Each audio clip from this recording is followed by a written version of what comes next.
this is the Raleigh Board of Selectmen meeting for September 27, 2021.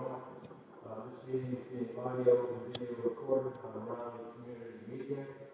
I'll call the meeting to order. Our first item on our agenda is a 7 o'clock appointment or joint meeting with the Board of Library Trustees to appoint Broderick to the vacant library board seat.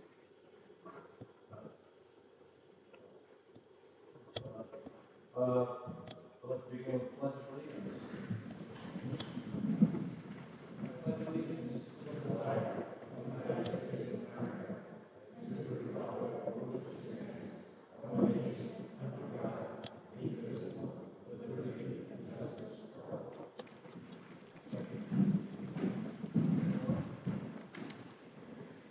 Okay. The Board of Selectmen and the Board of Library Trustees are meeting jointly in accordance with GL Chapter 41, Section 11. Appoint Jody Flight to the vacant seat on the library board. Both board chairs need to call their respective boards to order. I will call the joint meeting with the Board of Library Trustees to order by roll call vote of the Board of Selectmen.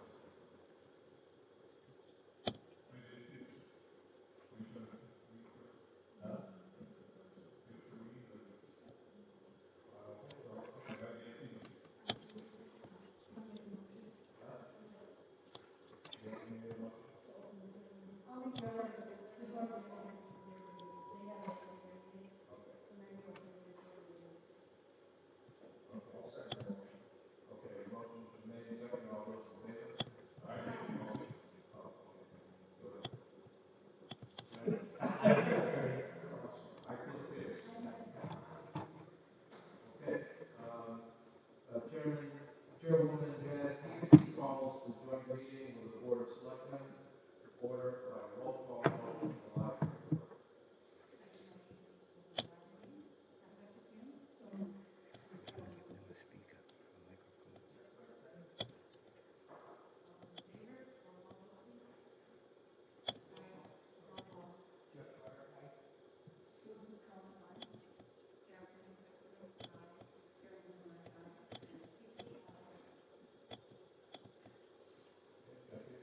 I'll ask Jody Flight to introduce herself and ask her why she's interested in serving on the library board. Members of the Board of Selectmen may also have Jody Flight.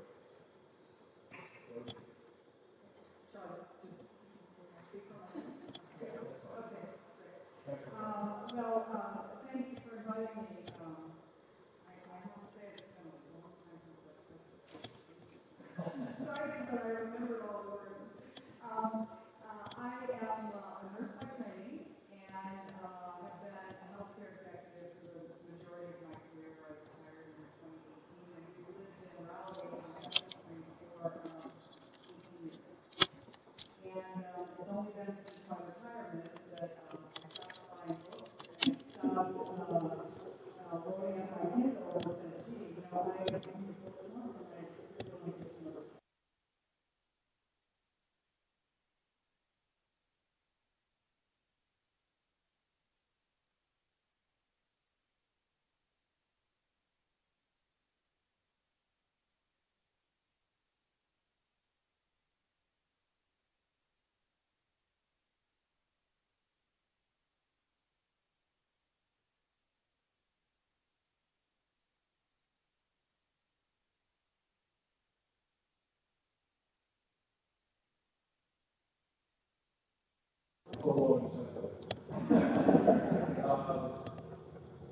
Chairwoman Kennedy, members of the library board, may I have any questions?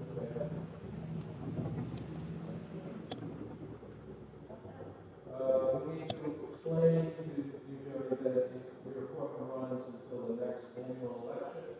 You know that, which is May 10th, 2022. If you want to continue on the library board, you need to run for office. After both boards conclude their discussion on the appointment, I will call for a motion and vote of the Board of Selectmen to appoint Broderick to the open seat. Vote will be roll call. Can I have a motion by the Board of Selectmen? Motion to made, second, and now we roll call vote. I think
I'll call for a motion and vote by the board.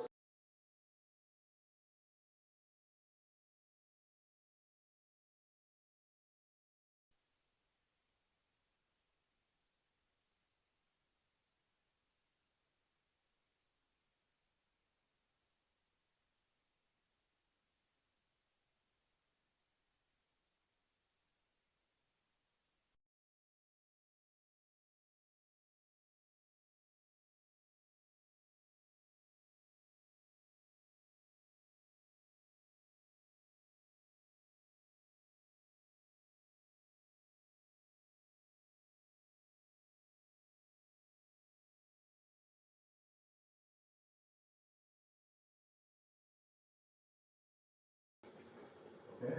I'll call for a motion and vote by the board.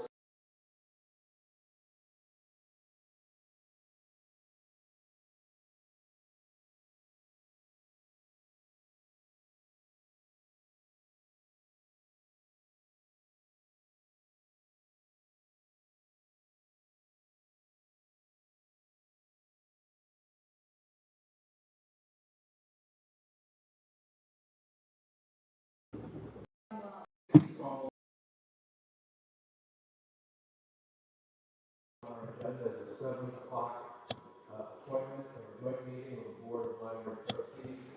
Okay, so I'll call for a motion and vote by the board.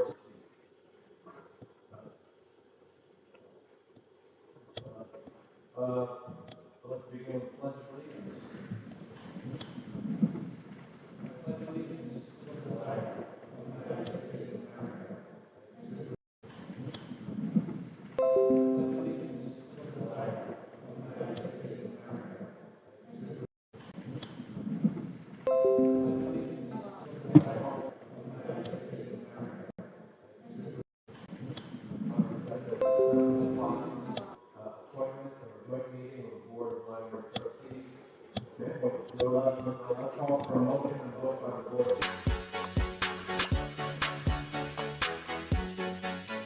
Let's begin with pledge. Yeah, Doinby has 0% win rate. Maybe this is the game. It's a good copy pasta. Woo! Whoa! Oh no. He went to take a break for 2 hours, ate some food, did a dance, popped a coffee, and now he's absolutely unchained. China has level event. General business number 3, authorize the town administrator Deborah Egan to sign copier lease authorized through Commonwealth of Massachusetts copier contract. The lease is up for the copier machine in the annex. We've been able to secure another lease through the state contract with Budget Document Technology for a Konica Minolta machine. Debbie is asking the board to authorize her to complete the lease paperwork. Can I have a motion? I'll give you the motion, Mr. Chairman. Second, Mr. Chairman. The motion has been made and second. All those in favor? Aye. Aye. All those opposed? The ayes have it. Old business number 1 is an update on the basketball court project. The basketball court has been opened by Parks and Recreation upon notice from Hunter Sports that the project is substantially... To sign copier lease authorized through Commonwealth of Massachusetts copier contract. The lease is up for the copier machine in the annex. We've been able to secure another lease through the state contract with Budget Document Technology for a Konica Minolta machine. Debbie is asking the board to authorize her to complete the lease paperwork. Can I have a motion? I'll give you the motion, Mr. Chairman. Second, Mr. Chairman. The motion has been made and second. Okay. Got a couple minutes to review. The minutes of September 13, 2021. I think we were all present. I'll give you a motion to approve the minutes from September 13th. Second. Motion's been made and seconded. All those in favor? Aye. All those opposed? The ayes have it. And the second set of minutes for September 20th, 2021. I'll give you a motion to approve the minutes from September 20th. Second. Motion's been made and seconded. All those in favor? Aye. All those opposed? The ayes have it.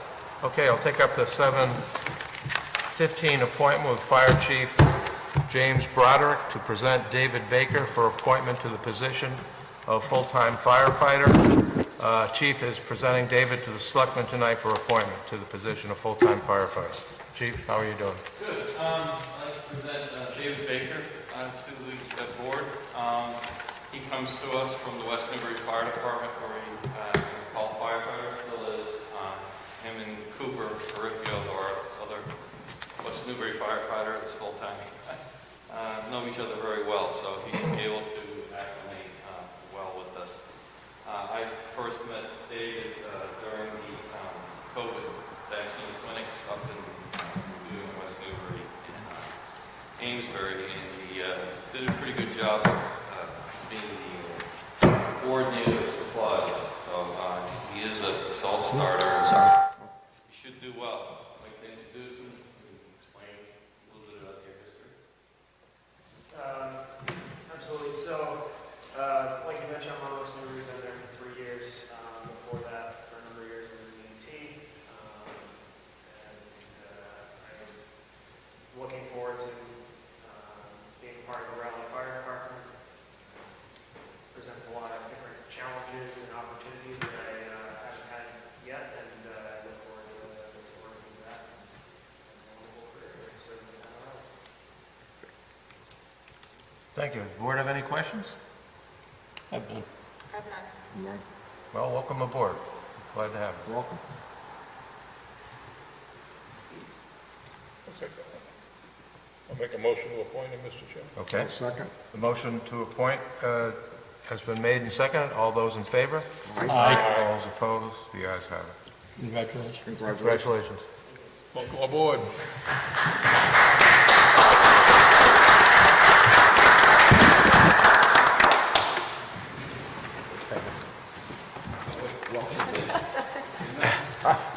Congratulations. That's okay.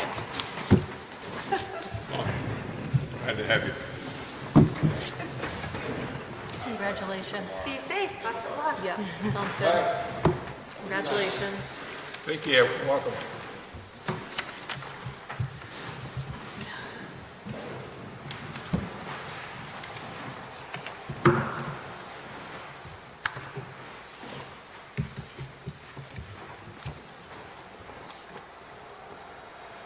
Make an announcement. There are openings on the Conservation Commission, Open Space Committee, and Board of Shellfish Commissioners. Please check the town website under board/committee vacancies for more information, or call the Selectmen's office at 948-2372. Okay, I think we're close enough to 7:20 to hear our appointment with David Calhoun of Saxon Partners to discuss a 40B affordable housing project at 395 Main Street. The board is familiar with that property. It's known as the Didax property. David Calhoun is proposing to build a 320-unit apartment building on that property. Debbie and I met with Mr. Calhoun a couple of weeks ago, so just put that on the table. Go ahead. Thank you for having me. And as a guest, I just want to let you know I'm fully vaccinated and recently tested, so Yep. here. I'm with Saxon Partners. We're a Hingham-based company. We do multifamily, retail, and commercial properties all across the country for our own portfolio. Everything is privately funded, so we can perform just about any size project we want without the need for bank financing, which puts us in a unique spot to perform in some different markets. We come to you tonight because we were originally looking at property on the western side of town towards 95 as a possible 40B site. This site came available. It's a lot more expensive, but when we got into the details on it, this site works much, much better. We read through the various documents that the town had been working on about trying to create a zoning district around the train station. Everybody knows that the state pushes for smart growth, concentrating your apartments or your growth as close as you can to a train station. So we approached the folks at Didex. Their property was not on the market. They agreed to give us a window of time to meet with the board to determine if we have a viable project or not, so that's why I'm here. What we're hoping to do is a friendly 40B. A lot of people don't think that exists, but it does. And what it gains most towns and most developers is a more timely result without appeals and without giant legal expenses. On a not friendly 40B, you can easily go through on both sides $500,000 in legal expenses in a blink of an eye. I know that personally. Just went through one. I have one right now that's sitting in the appeals process for 5 years. So it's tough. But this project is 320 units, and we met with the chairman of the planning board before we came to the Board of Selectmen. We met with the town planner, and we went over the plan. And the initial response after giving them a general look at it was to be prepared to come to the Board of Selectmen to talk very early on about traffic. And one of the things that they brought to our attention was whatever we do, they would like to see some connectivity from Main Street to the T station without having to go around to Railroad. Because if you have people going to the railroad in the morning and then you have 320 apartments that are walking, or some of them might be driving to it, you don't want to create a bottleneck over in that neighborhood. So if you look at the second plan that you have there, which is a satellite image, so we took down along Main Street, the orange dots you'll see here, just an early planning of how we prepare to bring a sidewalk from Main Street all the way back to the T, so that people could get dropped off on Main, dropped off anywhere on that, and not have to go up Railroad. The other thing that we did after meeting with the planning board and knowing we'd be coming here tonight, one of the first questions that people usually ask, especially about is, how close are you going to be to my property? So if you look at the satellite image, we went and we took some quick dimensions to the nearest homes. You'll see starting at the top and going clockwise, it's 214 feet to the people to the north on the railroad track, 310 feet to the next house. It grows to 720 as you come down to about 3 o'clock. And then it gets back up to 186 and 114 from the clubhouse to that house there. And then you get 286 down to the bottom here. What we're proposing is all rental.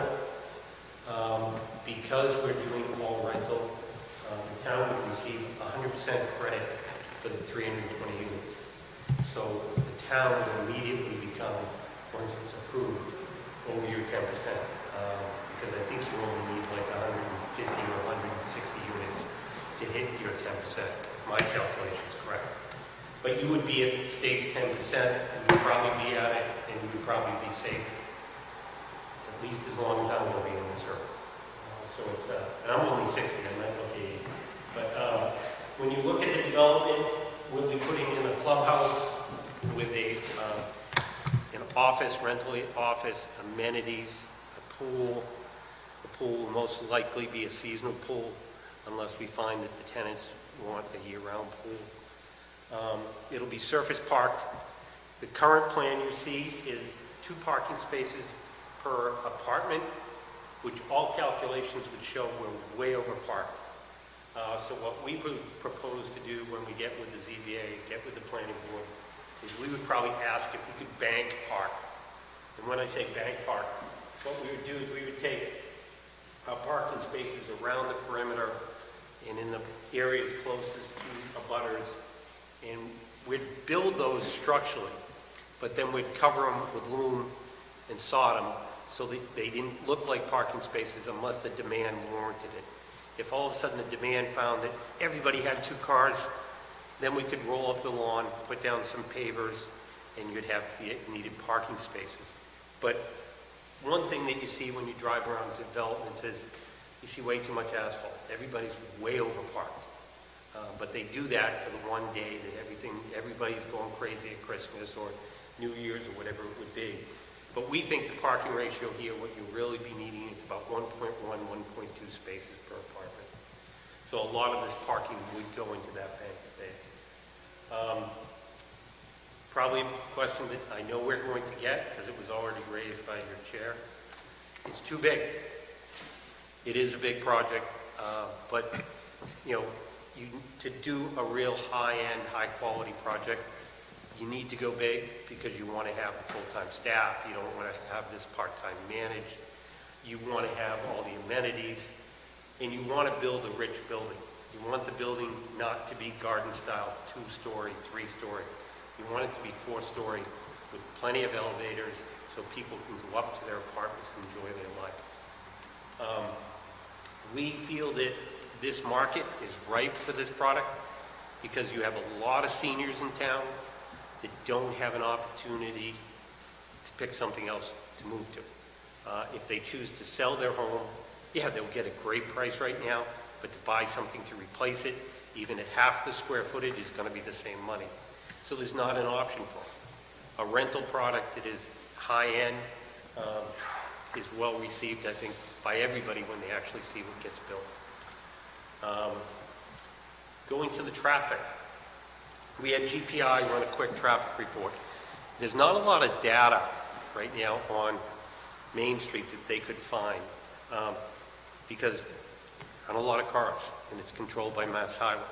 The data that they did find that there's roughly about 4,000 vehicles going past this address currently, somewhere in that order of magnitude. This project would generate maybe 700, 710 trips per day. And when I say trips, I could come and go 4 times. It's just a trip is leaving and then someone coming back. So it's not like you have a tremendous number of different vehicles coming and going. So when you look at it in the morning, it'll average like an extra car a minute, you'd notice.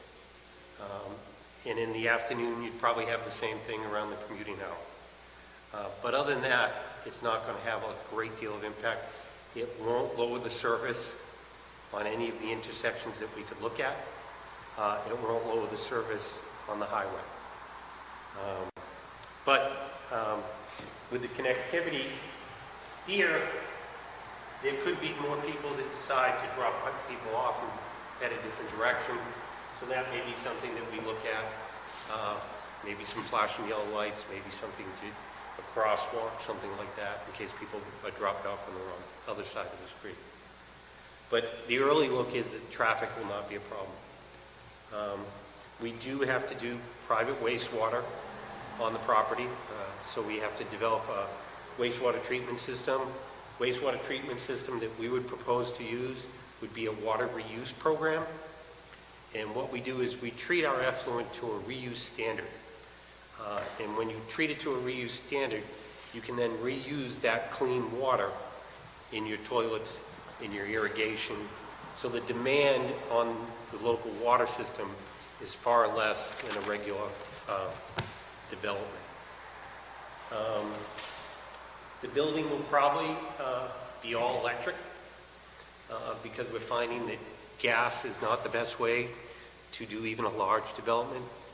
The new heating units and air conditioning units allow you to very, very efficiently heat and cool spaces at a fraction of the cost.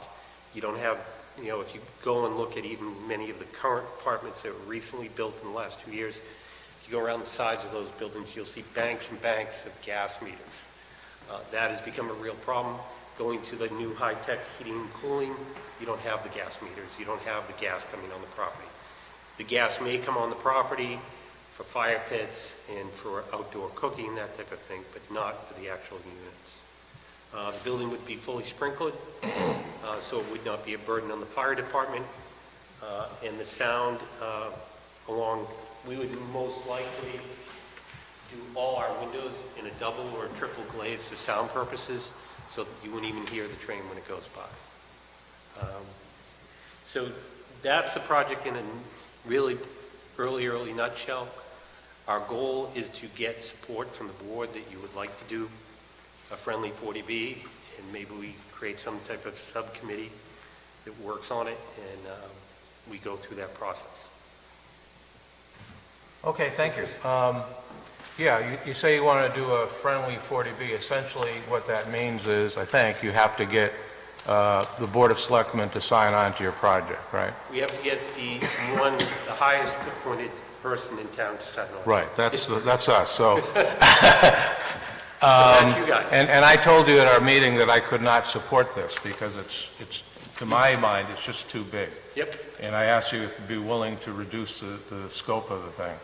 I agree with a lot of what you're saying. I like the transit-oriented aspect of this. Certainly, I like the fact that we be over the 10% threshold for affordable housing the moment this is built. However, it's just too big. It's too big for the town of Rowley, and I can't support it. So, you know, we got a traffic report from you. You say it's a quick report. I'm sure it was. That report was generated strictly after meeting you and meeting the chairman of the planning board. And I haven't had time to look at it until just now, but I see in the summary it talks about 1,400 vehicle trips a day. That's a lot of traffic. So, you know, I would ask you again to think about scaling it back to the point where I and perhaps the rest of the board members could support it. But until that happens, I can't. You know, I just can't. But I'm just one member of the board, so we're here to see what the other members have to say about it. Mr. Chairman? Yep. Just a couple of questions. These are 2- and 3-bedroom apartments? These would be 1s, 2s, and then only 3s, because the state requires us to have 10% of the units 3 bedrooms. So these probably are going to add children to the school system, right? There would be some kids coming, not a lot. This style of product does not typically bring a lot of kids to the school. And in reading through the studies I read on the schools in the region, enrollment in this area has been going down steadily.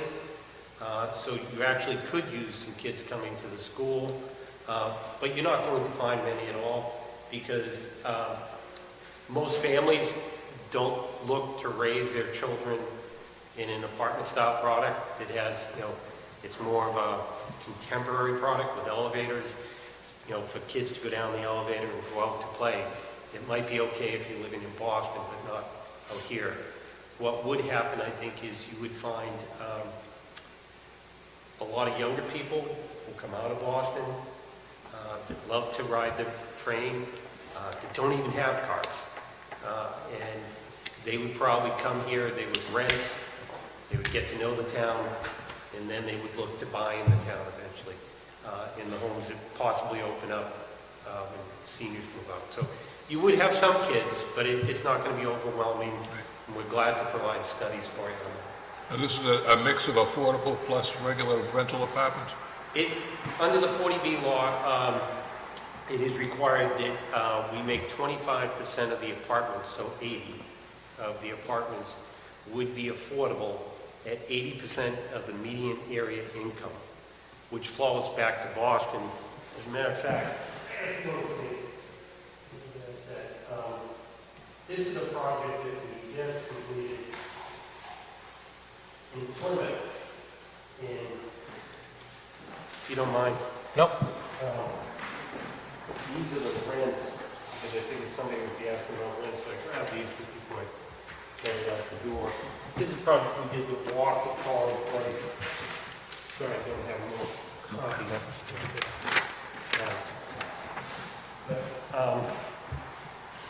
You know, obviously this project will be coming online for 24 months, even if it's lightning speed to get approved. So those rents may go up. But when you look at the rents and you look at the affordable, you come over to the right, the state puts in a requirement. Their goal is to make it so that a person renting is only spending 30% of their income on housing utilities. So you'll see there's a calculation that backs out utilities in it. But when you look at even the affordable rents, they're not cheap. No, they're not. I mean, a lot of people are shocked when you look at it and you see a one-bedroom apartment there is, what, $1,500, $1,600? $1,657. That's not cheap. No. But compared to some of the other markets, you know, we have apartments in some markets that rents per square foot are over $4 a square foot. Some are approaching 5. Now, you said, where are you putting, two things? You're creating an awful lot of hot top. Where is the stormwater gonna go?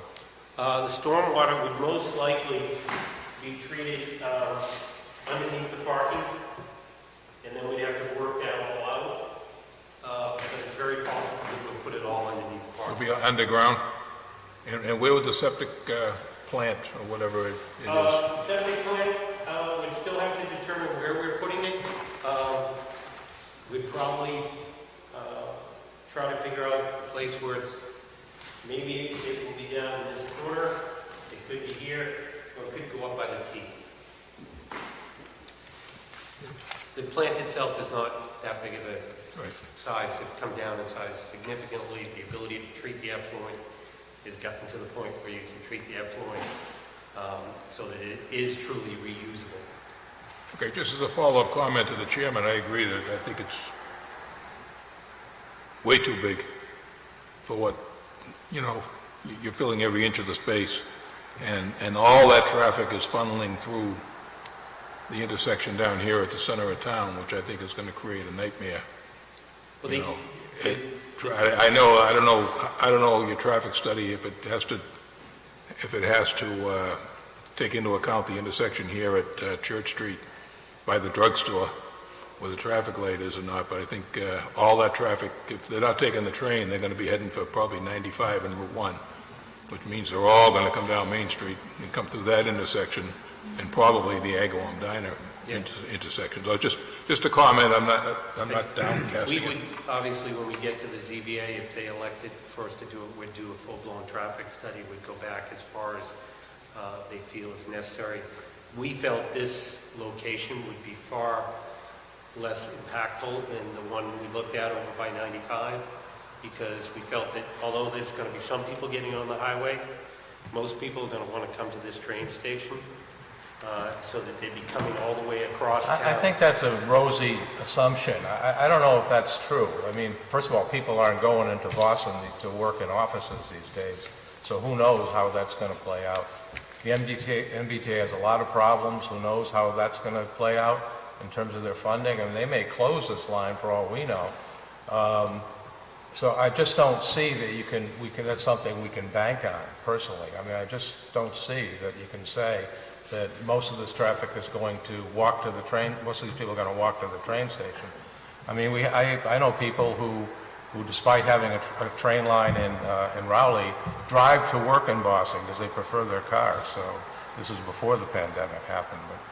But Mr. Chairman, as you say, if people aren't going to be going to work in Boston, they're going to be staying home. Well, that's another unclear thing, because, I mean, they might or they might not, or they might be driving out to the highway to go where their jobs are, I mean. The traffic study that we gave you, the assumption that they used was very conservative. We used 20% of the tenants would actually be getting on the train. Yeah. So we used the worst possible. But you have so few cars on the road right now. I mean, coming in, it may be difficult at certain points in time in town, but think about it, 1 car per minute we're bringing to the traffic system, if it's that bad.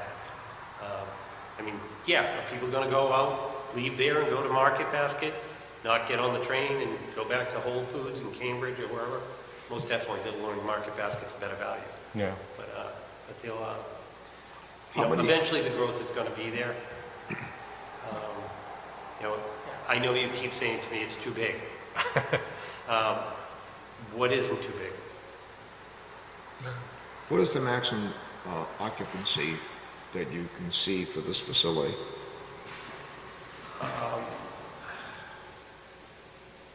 There isn't, the maximum occupancy would be dictated by the number of bedrooms. I would imagine you're going to find that apartments in this location are probably going to average like 1.25 persons per apartment. Because although the apartments will be somewhat bigger, people want that second bedroom. It becomes that home office / den. The 1 bedrooms are typically a single person. There'd be some studios in the property, and most likely do some studios. Those are in super high demand, because they're the people that have come from either living at home or at school, living in a small space, and getting into a studio with their own kitchen, their own bathroom. They love them. But I would imagine, we can get back to you with that, but I would imagine you're probably pushing around 400 people at full occupancy, maybe 425. You're aware that the MBTA line coming up here and also goes to Gloucester, it's split at Beverly, so there's almost every hour on the hour, Beverly can handle a train coming in and out, but it splits. 1 hour goes to Gloucester, 1 hour goes, so it's not advantageous for somebody to come out here and use this line, because if you go in town, you may have to wait 2 hours for a train to get back out here. So you really have to plan your day very carefully. So if you are going in town and coming back, you have to have specific hours of working. So if you work over your allotted work day, coming back, you may have to wait two hours additionally. So it's not advantageous really to use the T here, Well, because it's only a single line. Yep, I live on the South Shore. I live down in Duxbury. We don't even have a train station. It goes to Kingston. It used to go to Plymouth. So my kids, when they were first out of college, they lived at home. They were taking the train. So they are very, very good at working the T schedule, working it. And with the cell phones nowadays, they all know what train is on time, what's not happening, and what the problems are. And the benefit to your location is, if you were the last stop, I could see the MBTA getting nervous that maybe they'd cut out your station, but you're not. You're one up. And Well, they talked about it before, Yeah. to cut us out. I don't. No, not recently, but at one time, they did talk about cutting us out. I don't think that will happen, but nobody can guarantee it. Right. But from a ridership standpoint, this is a great location to live, because you always get a seat. The train isn't that loaded when you get on, and it's easy to get to the station. You can walk to this station. It's really a neat location. So eventually, somebody is going to do a 40B in Raleigh. Whether or not you want one, a couple small ones, my feeling is go as dense as you possibly can, as close as you possibly can to your rail station, and have it done. Then the rest of the time, the planning board and the ZBA has full control, whether it's a subdivision or, just some guy trying to put 8 houses on a 1 acre lot. You would have full control of your zoning back. I know you say it's too big. Any guidance on where you would feel it's just large? No, it's, we're, I'm not a developer, I just, for a town this size, it just seems like a lot now, maybe it isn't. My other concern, just my last concern is a very narrow one road in and out, and I know under subdivision laws, you can't have cul-de-sacs over 500 feet or something, so with the amount of vehicles in here. Actually, what we're planning for here would be a parkway entry, which would have a divided center lane, and then goal would be to have 2 lanes, 2 in, 2 out. Okay. So that we would be accomplishing the emergency access for the fire department at all times. Okay. We always have a path. And what we usually do on that middle piece in the parkway, it just gets planted out, or it's cobbles or pavers. So if there ever is an emergency, they can drive over it into that. Okay. But This design here of the Plymouth Duxbury, is that something what it would look like aesthetically? this here, no. No, we don't have a final elevation on this yet. All we have is a footprint, and that's something where we would be looking to work with the town on what you want it to look like. Do you want it to look like it's brick? Do you want it to look like it's clapboard? Do you want a pitch roof, a flat roof?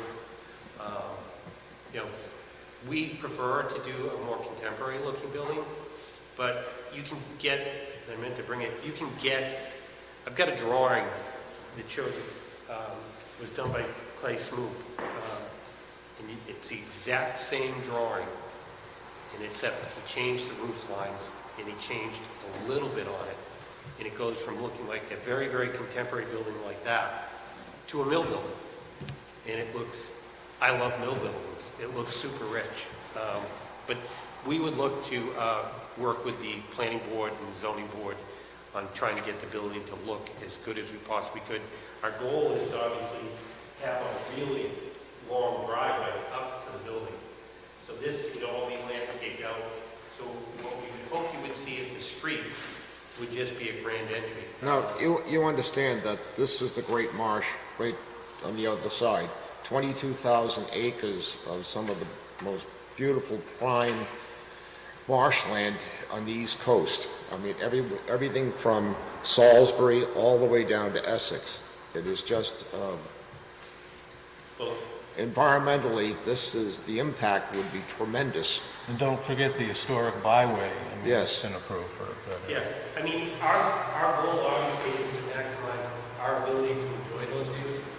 So the design will probably change significantly so that we can get those views, so we can also protect the views from the butters and from your scenic byway so that when people drive by, I mean, a 40B, I used to live in Cohasset, and the town fought with Avalon about a 40B. And the planning board instead worked with Avalon. They focused all their effort on the entry to the property. And when you go down 3A today in Cohasset, the nicest piece of property in the town on 3A is the Avalon Bay property. It is absolutely gorgeous, never a blade of grass out of place, beautiful stone walls.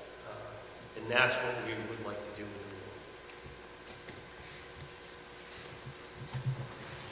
the Just the idea, I can't support this, just for the idea of the Great Marsh being there.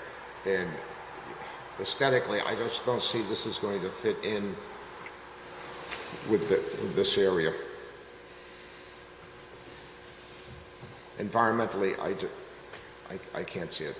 Environmentally, I think, and I may have mentioned it to the chairman, environmentally, if you go to the different groups that work to preserve the Great Salt Marsh and that, they would rather see a managed property than a subdivision go here, or a manufacturing facility go here.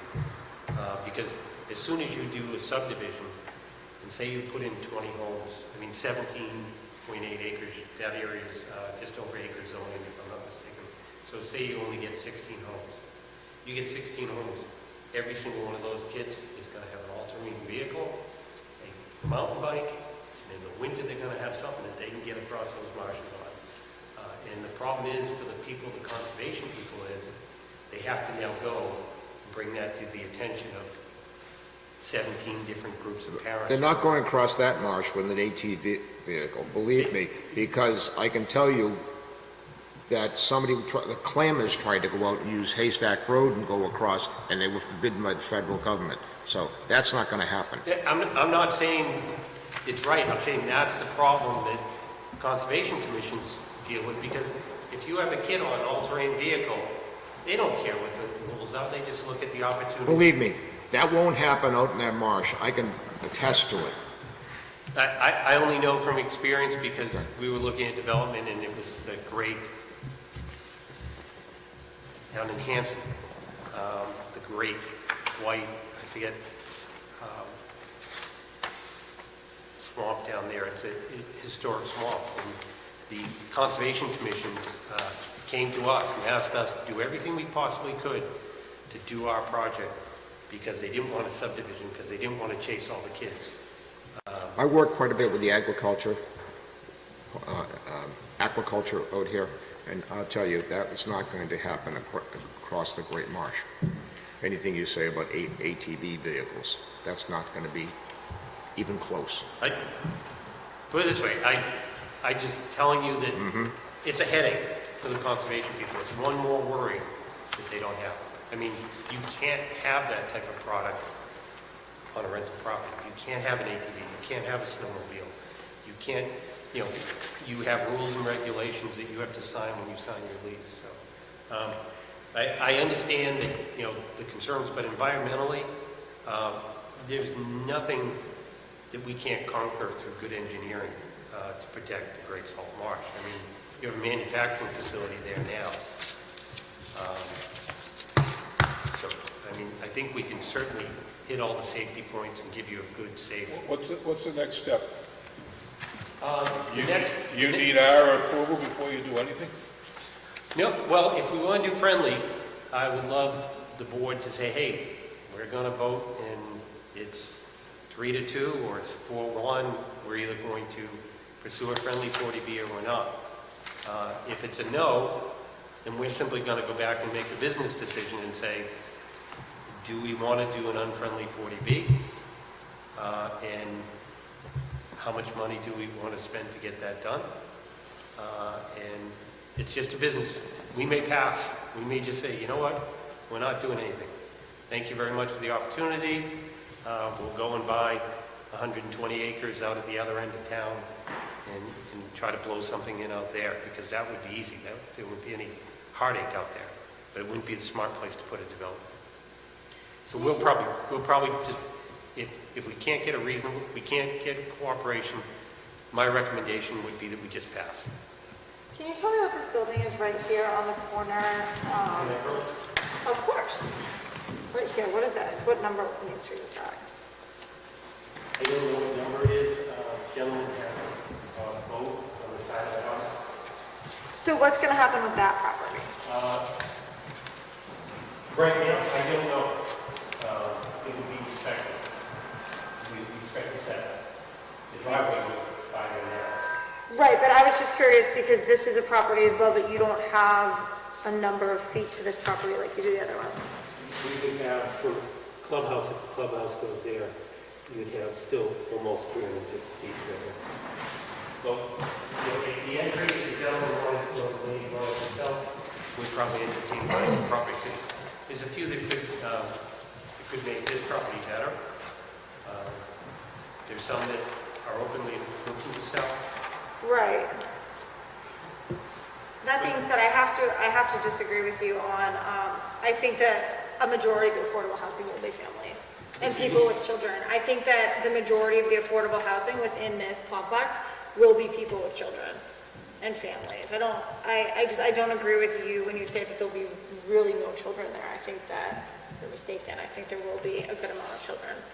We'd be glad to give you the reports and the studies, but it's not, whether it's affordable or not affordable, there will be some families, there will be some people that have kids. Totally. Too.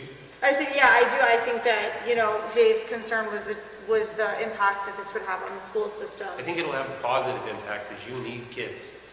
Your numbers are down. I mean, I didn't. Thank you.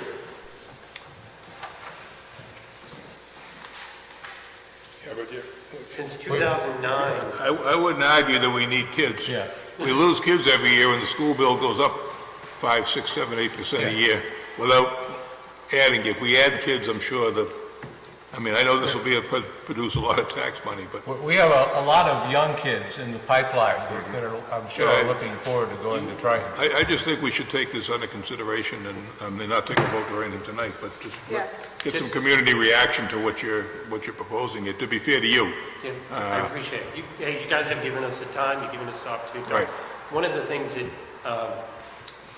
this will bring is most likely early tax projections. You're probably looking at a real estate tax revenue from this property. If 320 are built, you're probably looking at about $800,000 or $900,000 a year.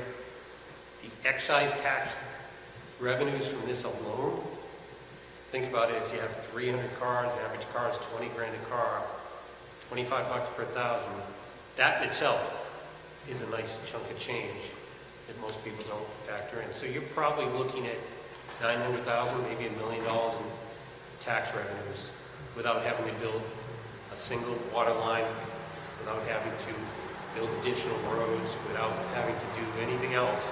I mean, when you talk about schools and this type of development, the neat part about this type of development is If you already have a bus route, this is one stop.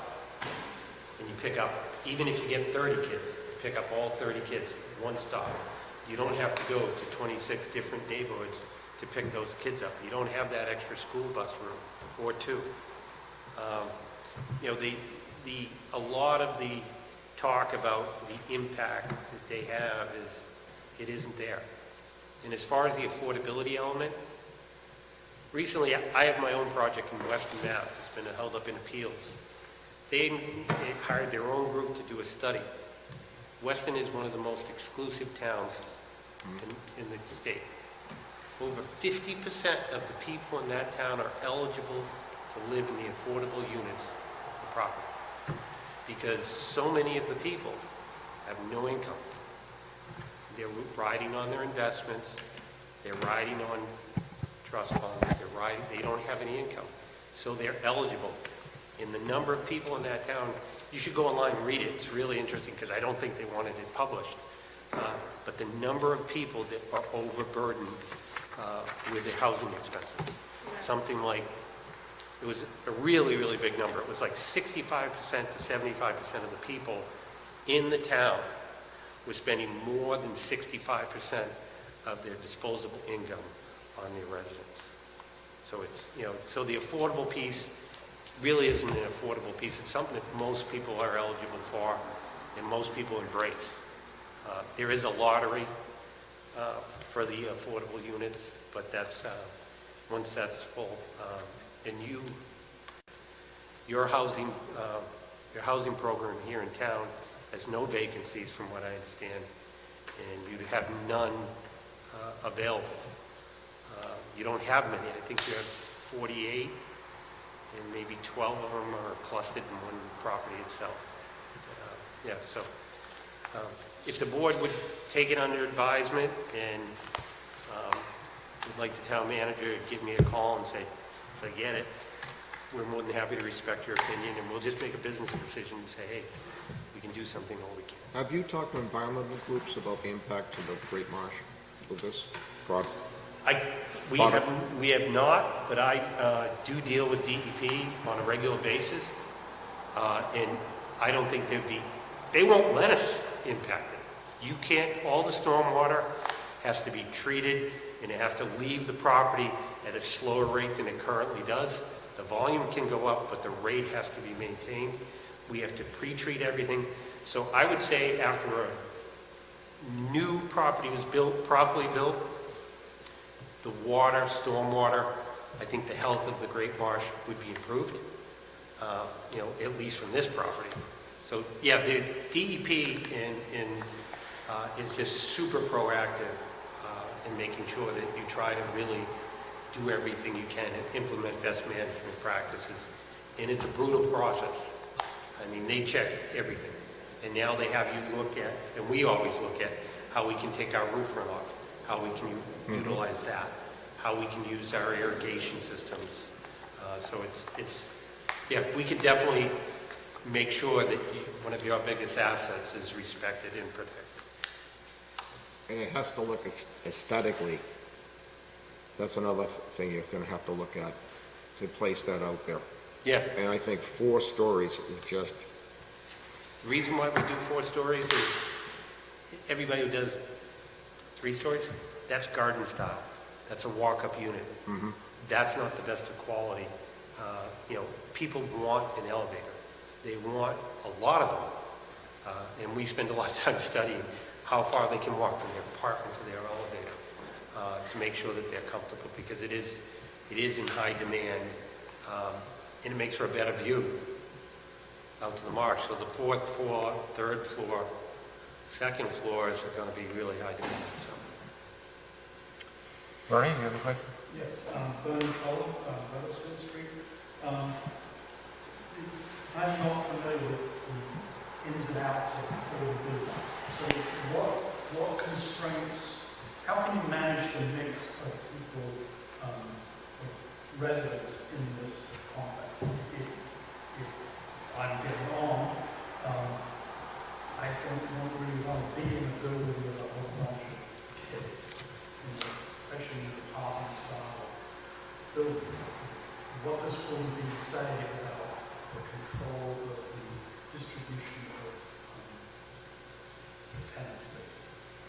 The apartments itself, you cannot tell an affordable unit from a market rate unit. There is no difference between, if you go into a unit, there is no difference. No, I understand that.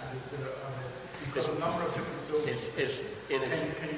Can you separate the buildings by, over 55? No, you can't. That's under 40. No, under the Fair Housing Act, you can't. And it's also in the 40B. So you can't, the best thing you can do if you don't like the property, you can use your feet and leave because it's only a rent deal. It's not a condo, it's not ownership. So if you don't like it, and the property owner, that will be us, we're very aware of making sure that it's peaceful and quiet enjoyment by everybody on the property. I mean, we don't plan on building a playground unless the town comes to us and says we want a playground. We will build a dog park. We will have a dog wash thing. We will have what they call trash valet, so that you don't even take your trash out and you don't carry it out of the building. Somebody comes around every night, picks the trash up, and delivers it to the dumpster, so we never have dumpsters that are overflowing or seagulls in them. That's one of the latest things that you find in really nice properties. And that's one of the other things that goes to building a big property. You can have full-time people there. You have people there 24 hours a day in most cases, and the staff is full-time. It's not somebody who's covering here, Lexington, Cambridge, Somerville, and coming back up and around. They're here all day long. And everything as far as peaceful enjoyment, it's right in the lease. If somebody's not happy, if somebody's making too much noise, you're gone. Just like if you put your trash outside your apartment door and you put it not in the proper container, they take a picture with their cell phone, it gets emailed to you, it gets emailed to the management company, and enforcement takes place within 24 hours, and either you abide or you're gone. So it's really kind of a neat option. Okay, so I'm still trying to figure out this mix issue. So you've got studios, 1 bedroom, 2 bedroom, and 3 bedroom. Roughly what percentage of the units fall each of those four categories?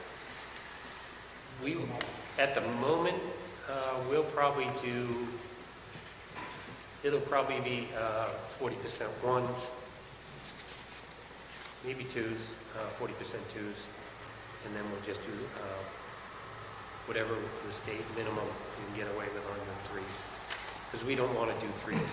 We prefer not to. But the actual final mix will be determined during the development process as we finalize the building. Okay, so I was going to say, and will there be apartments for the staff that's working full-time at the facility? Not usually, but it is an option. What we often do is we will often build a staff apartment, so if somebody has to stay overnight or if it's bad weather, we also typically incorporate into our property, we'll incorporate a guest apartment.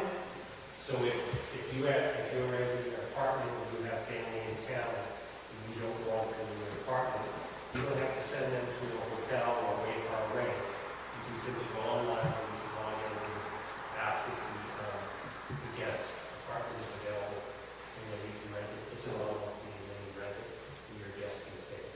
Cool. It's a neat feature. The other thing that the properties always have is there'll be on this property, there'll probably be close to 11,000 square feet of amenity space, which is the common areas, which is, there'll be your mail room, your package room. Package rooms now are the biggest thing going, and they're way bigger than anybody thought. Sure. Because of everything coming in. We now have the ability, and we usually do refrigeration for the package deliveries. You'll have a free weights area, you'll have an exercise area, you'll have a yoga studio, you'll have gaming rooms, a theater. The amenities just go on and on and on. If you look on our website, Saxon Partners, you can see if you go under the Merrick, that's our own product that we're rolling across the country that's focused on the healthcare industry. We build studios in ones only, as close as we possibly can to the country's largest hospitals. And the apartments are smaller, but we have like 9'6" ceiling height, so they feel bigger, like this room. Right. And very, very rich amenity packages, in everything from, as I said, the dog care space to a bike barn, all those go into the property sale, and because everybody wants to. The current market isn't that concerned about their parking space. They want to know where their bike is, how their dog is cared for, where they can care for them, Right. and where they can work out and enjoy themselves. Right, I like the idea of housing at this site, but it does feel a little grandiose, the size. When you think about it, 17 acres, 320 units, what are we at, 22, 23 units per acre, if I'm doing my math correct? Yeah, Well, a little bit higher than that. That's not, as far as the state's concerned, that's not dense. I would call dense north of 50 units per acre, 75 units per acre. I would call this dense. Yeah, I feel like that's a large structure. Regardless of how many in an acre there is. The big thing as far as density, and I know it's a little bit difficult, a lot of people to get their arms around it because you think 320 units, wow, that's a lot. But if you're gonna go dense, the goal is to keep the footprint as small as you can. That's why we go tall, because that way you can shrink the amount of natural environment you're touching. So in theory, if you guys are ever gonna get to your 10%, you need 160 affordable homes, right? In this town, maybe 170? How are you ever going to get to that? No, we're not going to do it unless the only way to do it is through apartment buildings, because that way you get full credit, which doesn't make any sense to me, but that's the state's rule. But that's the only way. We're not going to get there with building single-family homes. You're absolutely right on that. But shouldn't be the only factor, in our decision, so. No, if there was a slightly smaller building, I'd certainly would try to figure out if it works, but. Well, you need a major reduction, I think. What's major? To a developer, losing a unit is major. Yeah, right. But to the board, it might be, can you get this down to 300 units? No, that's not what I'm talking about. I'm talking about much, much lower. Like what? Well, I don't want to pick a specific number. Like Dave said, you're the developer, you make the proposal, but I would say half of 320, somewhere in that vicinity. But why do you come to 160? How do you come? Well, I'm not. You asked me. No, but what's the basis of that being the right size? Well, I also think that these buildings look huge. This building, these two buildings will look massive compared to the single-family homes in the area. Just point out, you have 1,420 trips a day, per day. So that you're talking with 320 units, you're talking 2 cars per unit. You're in the morning, 8 o'clock in the morning, people going to commute to go to work, somewhere between 7 and 9, you're talking 700 trips, okay, leaving the facility, going out. Now, that's going to put an enormous strain on 1A coming in. And most people are going to go down to either Central Street or they're going to go down to Havel Street. So you got them, so depending on where they're going to go, okay, if you go down to 133, and I've stood down there, okay, we have a big influx of people coming from New Hampshire, okay, and using 133 and coming from the west to the east. Going this facility, you're going to put probably 300 more cars on Havel Street and 300 more cars on Central. We're going to have a light put in down at Route 1 in Central under the Mass DOT, looking something 2025. It's on the program for that, 2023, I'm sorry. So that light's going to have to be there if this goes in. I'm worried about the back road traffic. because people look for shortcuts and to come out, to get to Central Street, they'll go down back roads. Yeah, Yeah, I think most people... 700 cars in the morning, that's a lot. I think most people would take the shortest route to 95 to get where they're going, and that is probably, you take a right on Jellison Road, and that's a country road. I mean, Well, I mean, the traffic, when you really look at the 700 trips, I mean, that's not just within a 2-hour window. That's not everybody exiting in the morning. That's during the day. And then you've got return trips and everything else. That's assuming the assumptions are correct. Yeah. Right. I mean, we're glad to do studies, but I think if you talk to your planning department, and the other thing is, and I'm not trying to be disrespectful, you don't have jurisdiction on this road. This is Mass DOT. Right. So you have nothing to say about it. This is a 40B. The state wants housing, so they're not really going to care about what happens on that road. Right. They want housing. They want people to have housing. And it's a primary mission of the governor and everybody there. We're not going to come to the town for permission to access that road. There already is access from Mass. But once they get on 1A, it doesn't mean they're gonna stay on 1A. They're gonna go off on the back roads. But it's gonna add a lot to the traffic in the town. And I'm not trying to be disrespectful, but under the 40B, under the bylaws and the rules and regulations, impacts that are already existing, as you say, people coming from New Hampshire, people cutting through, people going this way, a traffic light that doesn't work. That's not the 40B developer's problem. But under a friendly 40B, that's where you can cooperate. You can say, okay, guys, you know what? We'd like to see you do more sidewalks here because the sidewalks are all not in the best of shape. So people who walk this sidewalk and go up to Railroad Road, whether they're from your property or not, we'd like you to put in a crosswalk somewhere in another part of town. I mean, that's where the friendly 40B, when you get into the hostile 40B, and it may not be us. I mean, if this isn't a friendly 40B, honestly, I may make the recommendation to just skip because you guys are super nice. But I just don't want to go through the pain. It's not worth it.